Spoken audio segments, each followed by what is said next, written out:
امریکہ میں ایک بندے کو سزائے موت ملی تو وہاں کی ڈاکٹرز ٹیم نے یہ کہا کہ اس کو سزائے موت نہیں دیتے بلکہ اس پہ کوئی نہ کوئی ایکسپیریمنٹ کر لیتے ہیں. تو اس قیدی کو کہا گیا کہ آپ کو ہم نے سزائے موت نہیں دینی، سولی پہ نہیں لٹکانا، بلکہ آپ کو ہم نے کالے ناگ سے ڈسوا کے مارنا ہے.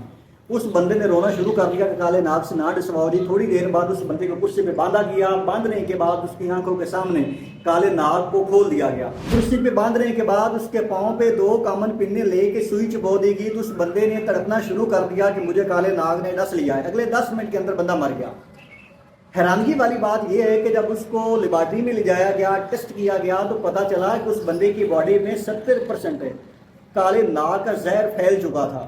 اس کی موت کامن پنس لگنے کی وجہ سے نہیں ہوئی تھی بلکہ کالے ناگ کے زہر کی وجہ سے ہوئی تھی. آپ جب بھی کسی پریشانی کو اپنی زندگی میں حاوی کر لیتے ہیں تو لا آف اٹریکشن کے تحت کائنات کی ہر چیز وائبریٹ کرنا شروع کر دیتی ہے اور اس پریشانی کو آپ کے ساتھ مزید جوڑ دیتی ہے.